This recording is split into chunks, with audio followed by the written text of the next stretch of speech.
It's Charlie here from Outsourcing Angel, and today I'm joined by Brad from eComnect, and we're going to start talking to him about his experience with a virtual team member and do a bit of a dive into how he's using a virtual team member. How are you doing over there, Brad? Yeah, doing well. Thanks, Charles. Thanks for joining me. I thought it'd be good if we started, if you told everyone a little bit about what you actually do over at eComnect. Yeah, basically we business process automation is what we do, and we're focused on e-commerce businesses. So what that really means is we connect all the systems together so that new orders can get processed and get sent straight to the warehouse, get shipped, and all that information just stays up to date across all your systems. Yeah, you're up to some very, very cool stuff. I would actually say anyone who's in the e-commerce space, I would highly advise kind of checking out Brad's website. We will put a link to it because he's got some pretty nifty things coming through in the e-commerce world and kind of making it all work together. Yes, yeah, it's good. It's definitely, it's a lot of fun. Awesome. So Brad's actually a client of Outsourcing Angel. We're going to talk a bit more specifically about that. So first I thought I'd ask, how did you actually know it was time for you to hire a virtual team member? Simplest thing was the overwhelm and the amount of tasks that I had to do. So it was just things were just starting to pile up, and there was a lot of slipping in different areas, in particular communications with customers. So it was just like I need some help here. So I reached out and found Outsource Angels. Yeah, absolutely. Go Outsourcing Angels. Yeah, look, a lot of the time when we do hear from people, that's the exact point from there is they're looking for a point of leverage. They've got so much on their plate and there's just not enough hours in the day, or sometimes even tasks they don't like doing. Yes, so yeah, exactly. So was there a specific reason you went with an overseas options using a virtual team member over having someone, in the office with you? Yeah, I've had lots of experience. So in particular in Australia here, I find it hard to get administration staff that will do the types of tasks that I need and follow up with the focus that I get from overseas. So I've had probably 5 years experience of using people in different roles from overseas. And so it was just a no-brainer to go overseas. Yeah, I have to agree with you. Like efficiency is quite an interesting role. Like the common answer I get to that question is economics. They often go because it's cheaper. But I actually I'm on the path with you. I think, how efficient some of these overseas team members can be is just ridiculous. Yeah, I think it's so from an economics perspective, it is cheaper, the end dollar that you pay, but it's the value you get out of it, and that's the efficiency you're talking about is amazing. Yeah, absolutely agree. I just hadn't heard it worded in that way, and I think that's a very kind of smart way of thinking about it. It's like the output they create and the value equals the efficiency. Yeah, exactly. So when it comes to actually hiring, why did you choose to go with Outsourcing Angels over other options in the market like Upwork or Online PH or any of them? Yeah, like I said, I've got a few years behind me of experience of doing that. It takes there's just a lot of energy it takes to go for that hiring process. From even as starting as early as writing the job description to a point where you're getting it right, so you're getting the right people applying for the job, down to culling those into interviews. It's just a lot of energy, and it's energy and focus that I just don't have it. I don't have the time to do it at the moment, so I was looking for some way of getting somebody else to help out in that arena. Yeah, it's actually really interesting because when we come to a time when we do need to hire someone, like what we're actually trying to do is save time, and the hiring process and recruitment can actually cause us to use more time and it slows us down. Exactly. Yes. Yes. Yeah. That's great. So let's dig into some specifics here. So what does your virtual team member actually do in your business? Where's the the really value add for you? Yep. So I've got currently got 2 team members through Outsourcing Angels. So the first is more the what we tend to view as the GVA or the general VA.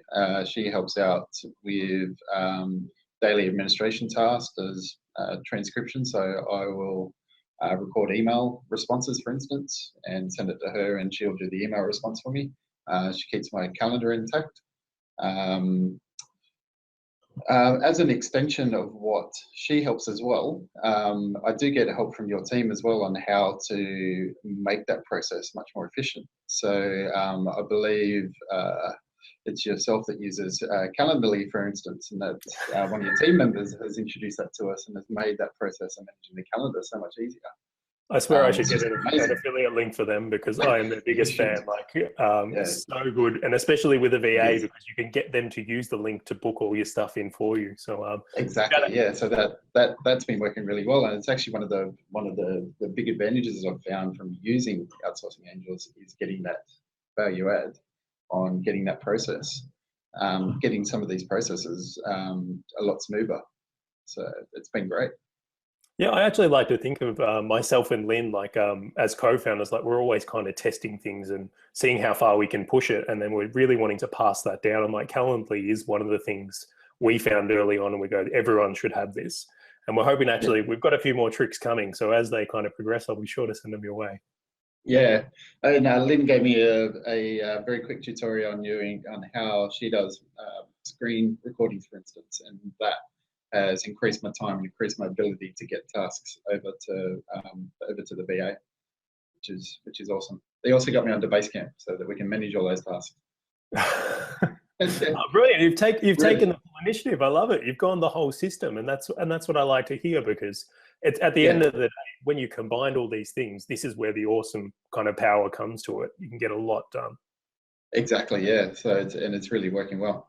The second VA I hired is a developer, and again just not having to go through that recruitment process has been awesome. We've been able to onboard him a lot quicker than what I would have been able to do by myself, and get him working. So the project we're working on at the moment is about 3 weeks behind.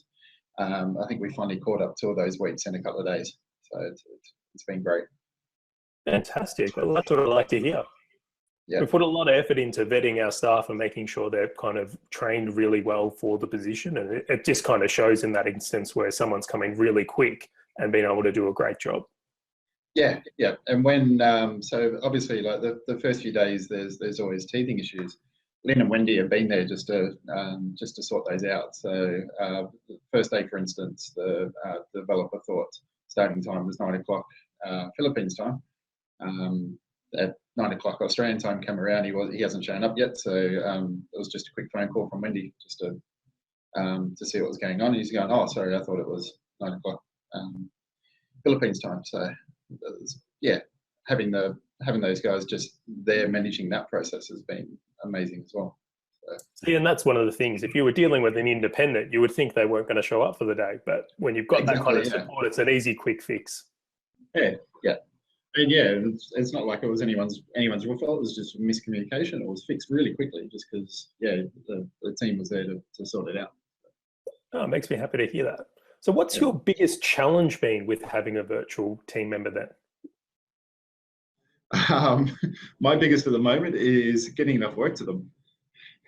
So um, we've actually got to the point now where it's getting more efficient, and we're finding lulls in the time. So what that has made me do though is think about beyond what I'm getting, in particular the Louise, the VA, what I'm getting her to do, and we're now looking at extending her into a project management role. It's something that she wants to do.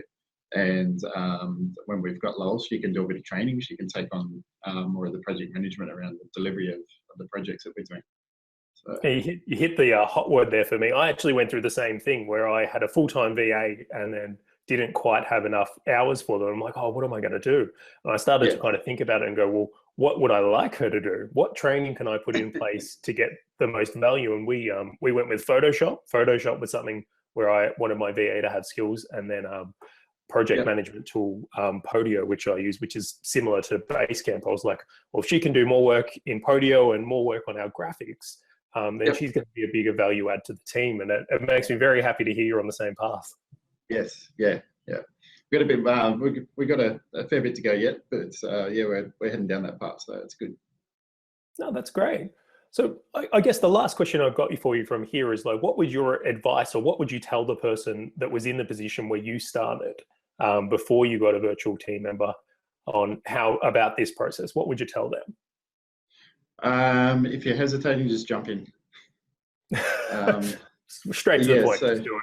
exactly, yeah. So I mean, you guys offer if you don't like the personality of the person or anything like that, we can swap them out and find somebody else. I mean, and that will probably be your biggest issue, is if you don't get along with the person, or if they're not doing the right job. You guys have put in place what you do, the process around that if it happens. So I just say jump in and do it. Yeah, absolutely. And like, it's not a lock-in thing for some people. I think hiring someone, we often think that, it's a really big commitment for the next year. But Yeah, if you're in that position to try it, even if you just try it for a month and kind of get the value out of it and see if it's right, yeah, in most cases, it'll make your life a lot easier. yes, yeah. I think, like I mentioned before, like a lot of what I'm working on now, and a lot of our day-to-day work has actually quite changed since I started, just because it's freed up a bit of time, and with that, I've got some space to think, and then we've obviously thought of better ways of doing things. So, Oh, fantastic. yeah, Actually, this isn't on the question list, but I'll throw this one anyway, because I think yeah. this happens kind of inadvertently. Has having a virtual team member kind of made you question a lot of the ways and processes and things you do it so that someone else can do the work? Absolutely. One of the biggest things, it may not directly relate to the question, but with the developers, so I've got the developing background. As late as yesterday, I had to let go and just let the developer do what he needs to do to get it done. In the end, last night, it was great. I had a look at it. It was fantastic. It did what it needed to do. I just needed to sort of let go of the control there, and just have a bit of trust that he could do it.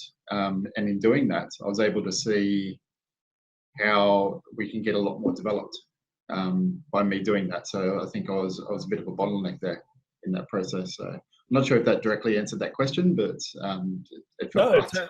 it certainly does. Like, I Yeah. mean, what I was something I've noticed as a trend, as everyone I speak to, is like, when you're in the business and you are doing a lot of that, we find that we actually do things in a way that we couldn't get another person to do it. Yeah. By relinquishing and giving people a chance to perform. So, for instance, in your example, you gave your developer the chance to, I'll let him do this and we'll see how he goes, and basically the chance to rise to the occasion.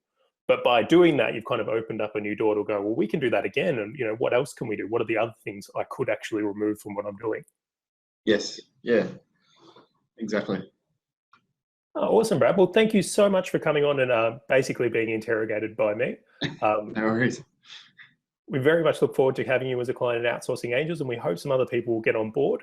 Anyone who is interested or in the e-commerce space, as I mentioned earlier, please go and check out eComnect with Brad. We will put a link below, because I think he's got some awesome stuff coming through. All right, guys. See you later.